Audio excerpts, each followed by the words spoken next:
Welcome to Weaving the Blanket, stories of faith, sacrifice, martyrdom, and the emancipation of the Evangelical Methodist Church in Bolivia. My name is David Stevenson. This is Season 2, Episode 8, The Siege of Ancoraimes. Most of the houses in Ancoraimes had thatch roofing, as tin roof was too expensive even for the Mestizos who lived there. It wasn't unusual for one of these roofs to catch fire and burn up the entire house instantly. And Feliciano would be the first member of the community who would come to help, even if they had previously harassed him. In February of 2021, Antonia told me this. The first person who will go there was my father with the sticks, which were used as rafters so they could immediately begin to rebuild. Who was taking those things first? And there and saying, why you come the first? You know, I was bad with you. Always I used to throw you house stones when I was drunk. I know what I was doing because that time I was thinking I hate because the priest they told us you eat frog, snake, you are very bad. I'm bad people. You have tail in the back. And that's true. The priest told us, thank you very much. You are a good man. Thank you. But after they become a friend to my father, you know, he was going like that. Every person who has a problem, he was helping and helping. One car was a truck accident around the lake. All the passengers was wet because the truck fell in the lake and was all wet. They not have nothing for change. You know, Altiplano is cold. What my father did, everything from home and gives, you know, the clothes, everything can cover you the body and put to put the clothes, wet clothes to dry in the sun. And so he was like that, you know, always helping. Then, in 1957, during the dark of the night, someone broke into the Catholic Church and stole all the gold and silver crosses and everything else of value. The next morning, the priest and others said, who did this? Who hates the church? Who hates God? It must be the Methodist. So the mob went looking for the only Methodist in Ancoraimes, Feliciano's family. The priest and hundreds of others carried whips and yelling curses surged toward their house. And Feliciano hid his wife and children and went outside to proclaim his innocence. But the Criollo Mestizo crowd would have none of it. Antonia was a young girl but has very vivid memories of that night. In a telephone interview in 2021, Antonio described what happened next. This one was witness because when this was stolen, the saint and the gold and silver, and the priest calls his only enemy here we have is this man is the Methodist church. Who can? Is him. Tell the people, you know, that must be them. It's only enemy. You know, the priest and call to the community. Hundreds of people there about to say it's only enemy. We have to burn that house, make fire there. The whole family. But my father, was at the jail and take out in the jail and put together, you know, like that. In other words, put the whole family in the house and then burn the house. And the people is ready coming with the whips, you know, became wow. I never forgot that thing, saying like whoa, like that. I'm still with those things in my mind. And my mother told us, hide, under the bed to us, to the children. And she used to start to pray nearly. Said, God protect us. He is our Father. To preach your word. Please protect us. And suddenly someone of the group said, "This is a great man. This is ready to help us. He is not bad." They ransacked Feliciano's house looking for the stolen religious icons and statues, but none were found. Nor was there any money from the sale of those items. He must have already sold them and hid the money. But before they torched the house and murdered Feliciano and his family, some folks in the crowd reminded the group that Feliciano is well known in the communities surrounding Ancoraimes, and they had better be careful. So they simply threw him in jail. And Feliciano's family had no idea if there would be a trial, whether it be fair or not, and whether it would lead to jail or execution. Sure enough, as the story got out about the stolen gold and silver from the church and that Feliciano had been arrested, the indigenous who lived around Ancoraimes became angry. What the drunken mob of Ancoraimes hadn't counted on was how well known and how well loved Feliciano was in the neighboring indigenous villages. Those villagers knew that Feliciano would never do something like that. He was not a thief. Besides, this was after the 1952 Land Reform Act. Many of these persons in the surrounding villages were now free campesinos, no longer peons under the thumb of an oppressive patron. But many of the patrons had ignored the new law and maintained their haciendas and continued to control and abuse the peones attached to their land. Ancoraimes was where the patrons had their big houses and all the wealth that they had accumulated from the hard work of the peones. Anger built higher and higher among the campesinos in the villages around Ancoraimes. First one community, then another, and then 40 or more communities marched on Ancoraimes. They even gathered up peones still living under a patron who were now ready to evict the patrons as directed by Bolivian law. Within 3 or 4 days, the town was completely encircled, and all the roads in and out of Ancoraimes were cut off by the blockades, by over 20,000 indigenous persons demanding the release of this one quiet, peaceful, beloved man, Feliciano. It must have been a fearful sight for the Criollo and the Mestizo population in Ancoraimes. It was as if an Aymara army had surrounded the town. But for the indigenous, it was a party, with loud music all night and lots of drinking, along with the occasional gunshot in the air.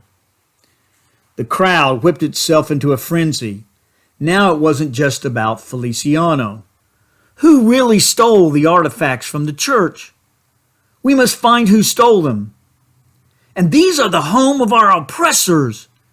These are the ones who have held us down since the days of Atahualpa for 400 years. It was time for revenge. After surrounding the town for 3 days, suddenly, as if by command, the crowd surged into Ancoraimes. They attacked and burned down some of the great houses. They ransacked and pillaged others. They went through every house looking for the icons. Finally, a Mestizo woman spoke up and told the indigenous rioters what she had seen. She said that on the night that the gold and silver was taken from the church, she was returning home very late from visiting with a family member. As she was walking, she saw 2 men carrying something and walking quickly toward the nearby hills where there is a spring which fed water to Ancoraimes. She followed them and said she saw them place something in a crack in the rocks near the spring. Several indigenous men went to the spring and quickly found the stolen items. The mob gently replaced the artifacts back into the Catholic sanctuary, although I'm sure the priest was long gone by now. The community now demanded that the woman tell them who were the 2 men. She reluctantly told them their names. It was 2 Mestizo men from Ancoraimes. One man and his family had already fled town, and the second was forced to leave and never return. And another event happened about a year or so later. One day, a man who lived in a nearby community got into some trouble with the local police for a minor crime, and he was arrested. No one remembers his name, so we'll just call him Jorge. Feliciano had helped this man before and knew him. Jorge pleaded with the constable to let him go to his village where he had some witnesses that would prove he had not done anything wrong. But the constable wouldn't let him leave. Now, Feliciano knew and trusted Jorge and offered to the constable to, quote, guarantee, unquote, his return the next day. And the constable agreed. However, the next day came and Jorge didn't return. So the constable said, okay, you now have to go to jail, and he threw Feliciano into the jail. It didn't take much to do this because Feliciano was still quite hated in Ancoraimes as the only indigenous and only Methodist in the village. Jorge found out that Feliciano had been put in jail, and he gathered together about 500 indigenous people to march to the police station. They carried rakes, hoes, and other items that could be used as weapons and demanded that the police let Feliciano out of jail. Jorge proved to the constable that he had done nothing wrong, but the constable still hesitated in releasing Feliciano. The people began to threaten the officer and said, Feliciano's a good man. He's done nothing wrong. You must release him or we will come back with thousands of others, just like we did when the gold and silver was stolen from the church. The officer immediately let Feliciano go. These two events made it clear that the patrons, both Criollo and Mestizo, did not have the power any longer. It wasn't long before all the Mestizos and Criollo left Ancoraimes, and from that day forward, even to today, few, if any, Criollo or Mestizos live in Ancoraimes. The indigenous people bought the great houses in Ancoraimes for pennies on the dollar from the fleeing patrons, and Ancoraimes became one of the great centers for human rights of the indigenous people for all of Bolivia, which it is still today. And Feliciano was seen as a hero for the indigenous people because he had stood his ground and he never gave in to the patrons, and he was held with great respect for the rest of his life.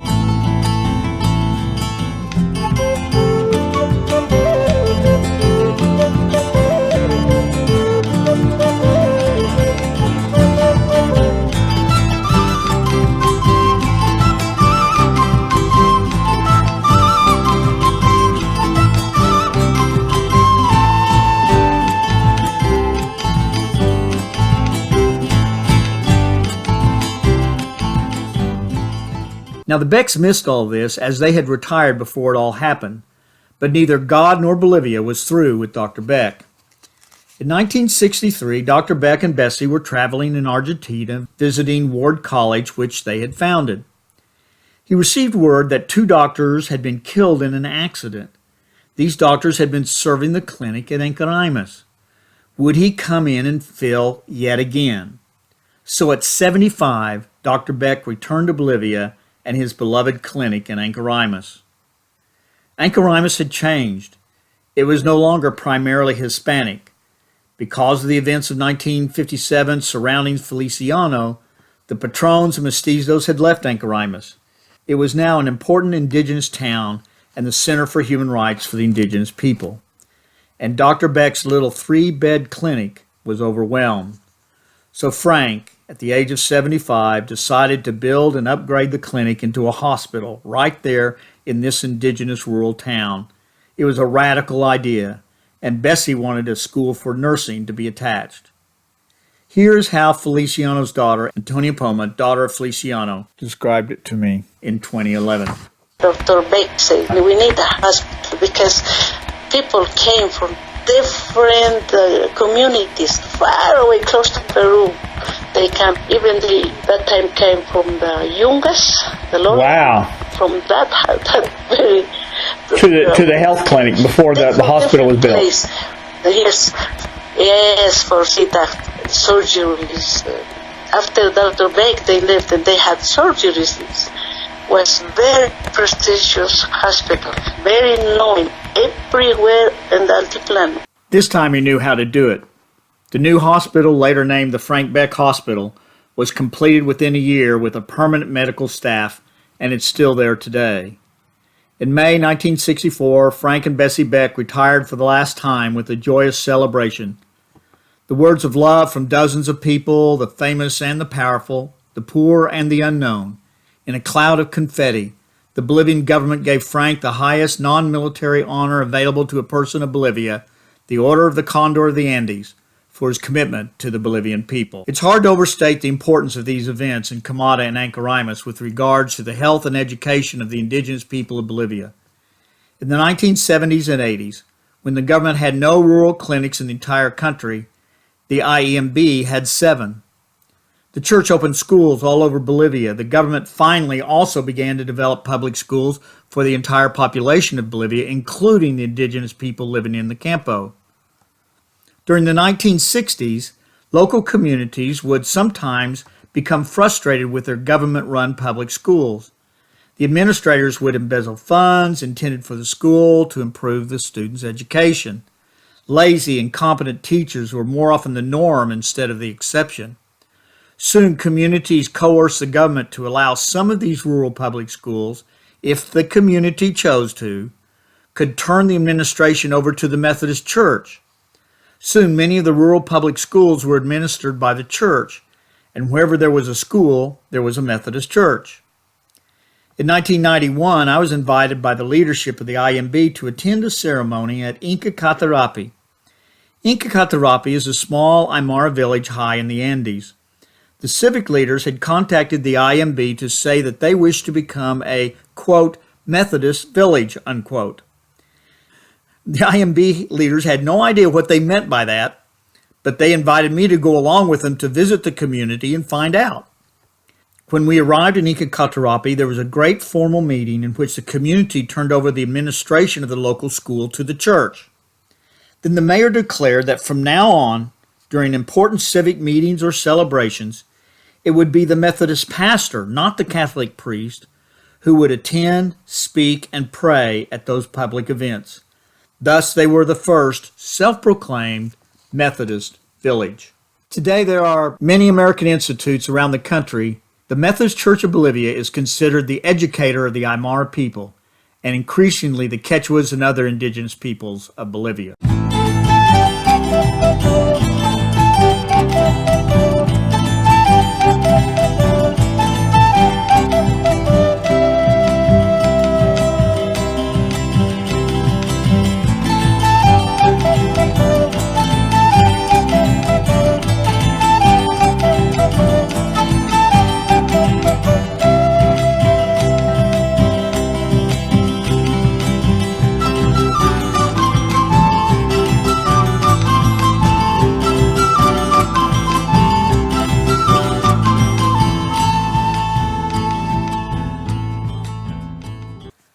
The sources for these 2 episodes come from many directions.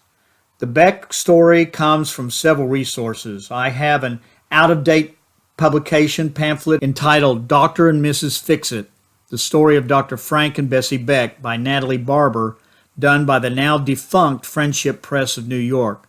This provided most of the information for the background in the early days of the Becks. Audio, videotapes, and notes taken of interviews provided the information for the Night of Terror for the 3 men in Ancoraimes and the story of Feliciano, including his arrest and the siege of Ancoraimes. Antonia Poma, daughter of Feliciano, gave her eyewitness account of the struggles of the family and the siege of Ancoraimes, along with her family history. Multiple interviews with the bishop and Antonia Poma make up the bulk of my research for this episode. Next week, we will begin telling just one last story about U.S. missionaries. It's the story of Murray Dixon, whom I believe was martyred along the world's most dangerous road. See you next week.